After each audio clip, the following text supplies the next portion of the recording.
but that's his second wife. That first one. According to the scriptures, you know you only get one wife. Oh, and then Did you know that? No. I don't care who you marry again.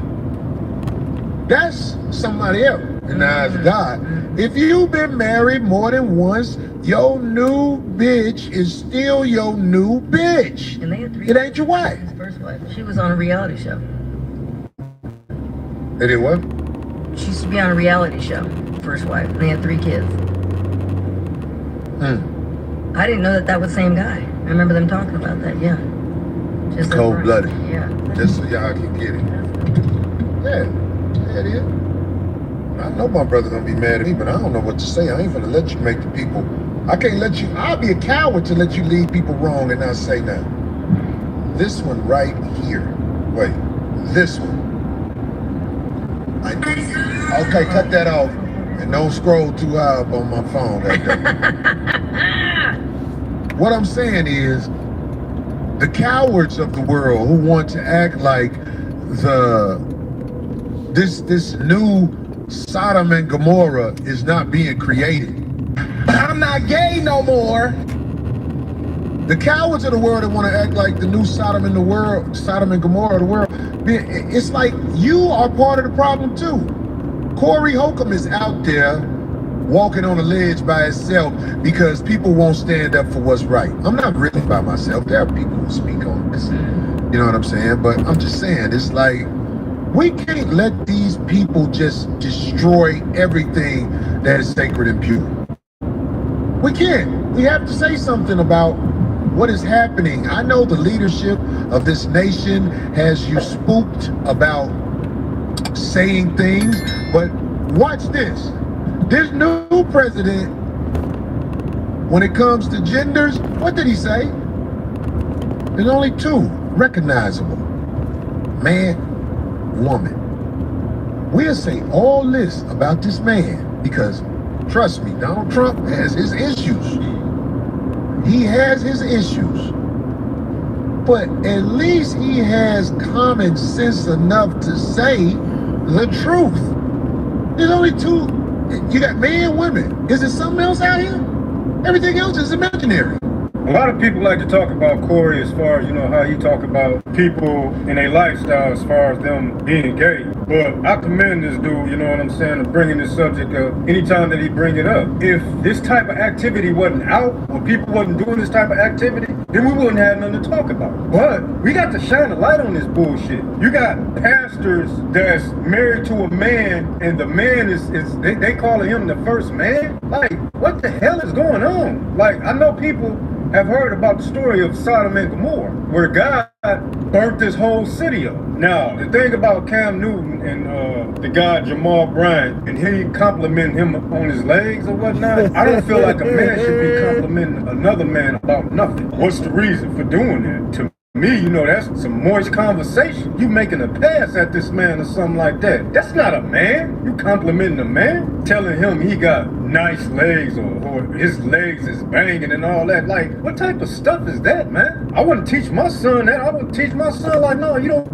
got to compliment no man. It's okay to compliment a woman, but not a man. And if we going by the word of the Bible, you can't take none of these preachers out here serious. Because just like he said, you got men going to church in high heels. And then it's like, people get offended when you talk about this stuff, when you go against this stuff, but we got to protect these kids that's coming up, because that's where they trying to start their kids. They trying to start them on that shit when they kids. And I'll be damned if I sit back. I don't care what nobody say as far as, oh, you must be doing it because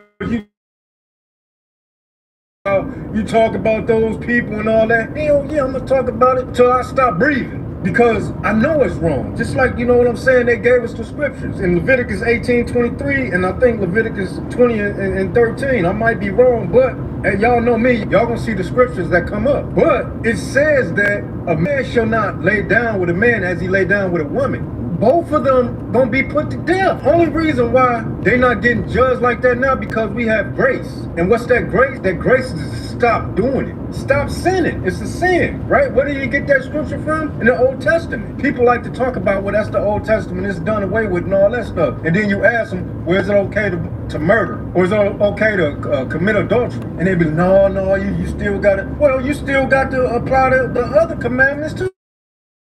A lot of people don't even know what sin is. What is sin? And all you know Bible thumpers and think y'all know the Bible and want to try to call me out and tell me what I'm doing wrong or whatever. You know what I'm saying? Anytime I have my email at the end of the video where y'all can get in touch with me and we can have a discussion about the Bible and what I'm doing wrong, because I would want my brother to correct me. You know what I'm saying? To let me know that I need to change my ways and I need to stop sinning or whatnot. I ain't got no problem with correction because I know that it's gonna help me as far as, you know what I'm saying, my salvation or whatnot. And then you got people just going to church just to have some type of social life. They want to sing, dance, and all that. Just like Corey said, they out there acting a fool, and the Bible ain't even getting read. And that's what needs to be done more, is reading of the Bible. And the hell with all that other foolishness. And then you got this dude, Jamal Bryant, he out speaking at a fruity cake church, and you got dudes walking around with high heels on. It's just, man, come on, man. Hey, bro, come on now, dog.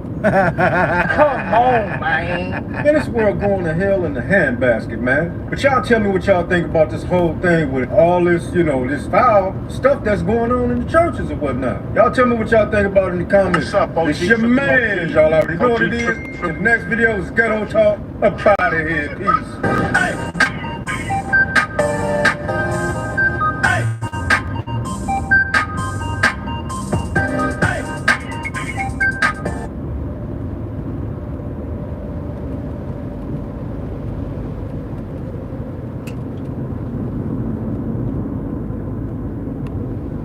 K-12 makes going back to school easy.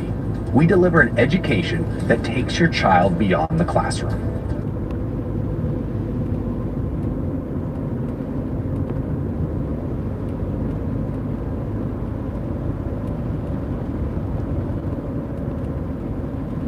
Okay. Spoken like a true toxic man. There you go again with the energy and your toxic energy. And the way, let me finish, and your energy influences negativity. You don't stay calm. This is what I'm saying. What's up, guys? It's your girl Riva, and I'm back again with another video. So in this conversation, TK Kirkland actually sat down with an interviewer, and they got into the conversation about child support and him taking care of his children. And this conversation took a lot of different corners, turns, bends, and it showed a lot of the interviewer's inability to listen to understand, as opposed to listening to condemn or deflect from the situation or disrespect him. So I'm going to go ahead and show you guys clips, and then we're going to talk about the entire conversation. How much you pay child support? Yeah, I don't pay nothing child support. Like, I'm a good dad. Hold on, but you travel all the time. Yeah, They're I'm all still a different good states. dad. But you don't pay child support? Why would I pay child support? So you take them to school every day, you take them to the doctor's offices, you take them to practice. I mess with women that got themselves together. Okay. Spoken like a true toxic man. So here we have, very very quick into the conversation. She's asking him if he pays child support for any of his children. And he said to her, no, I do not pay child support for my children because I am a good father. There's no reason for me to be on child support. So then she's like, oh, so do you pick them up and take them to school? She starts naming out all of these different things, I guess, in her mind that would identify a man being, the epitome of a great father or a supportive father. And when he is answering these questions truthfully and saying, no, I have women who that these children live with, that they take them to school and they do all these things, I don't need to do that role, she immediately projects onto him, right? And how do we know that's projecting? She immediately got heated and said, oh, spoken like a true toxic man. I'm trying to figure out how this behavior in the beginning of the conversation displayed any form of toxicity based off of him simply telling you the things that he does within his life, in regards to his own children, because of the dynamics that they have set up. But we're gonna go ahead and watch more. You know what it takes physically? I would rather today, right now today, I'm doing it alone. Yes. And it's hard. But you know how easy it is for me to go and work and make the money, not have to have a nanny, right? Yes. How often could you have possibly been That's there? true. Again, I knew that this was deflection.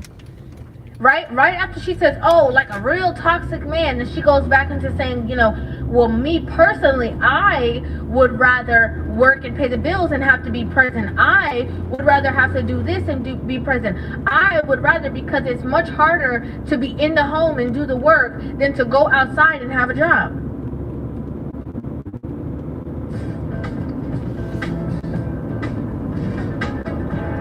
There are deductions and credits. Here I'll focus on tax credits. What does that have to do with his situation, though? Like, this sounds like a conversation that you should be having with your own baby daddy. But instead, you're trying to hold him, TK Kirkland, to a certain space because you are not happy with the situation that you're in. I don't know. You guys can correct me if I'm wrong. I have not seen or heard any of his TK Kirkland's baby mamas get on the internet bashing him, talking about how hard it was, talking about how they want to switch places with nobody. Like, I haven't seen it. And also, again, I have to say, she's speaking from her own personal feelings. There's a lot of women who say, I would rather stay home, wake up the kids, make breakfast, take a nap when I feel like it, drop them off, pick them up, than have to go to somebody's job, be miserable, and clock in. There's different people in the world. She's speaking as though all the women would agree for that one mindset, when we know for a fact that's not true, because everybody doesn't think the same. But then she doubles down and she continues to go back to the same question that he already answered in the beginning of the interview, and ask him again if he's paying child support for his children. What's your, child support? so I don't pay child support. Okay, we're gonna move on. We're gonna move on. Like, why would I pay child support? I'm not a bum. Because did you pay for their school? Of course. Okay, so But you talk so fast, you don't let people get their thoughts out. Again, we've heard this man say from the beginning of the conversation that he does not pay child support. How much do you pay child support? Yeah, I don't pay nothing child support. Like, I'm a good dad. But you don't pay child support? Why would I pay child support? You pay child support? I don't pay child support. She asked the question again as if she's going to get a different answer because of her guilt tripping him, or because her, creating this negative narrative around, fathers who are uninvolved. She thought that maybe she was going to push him to say something different.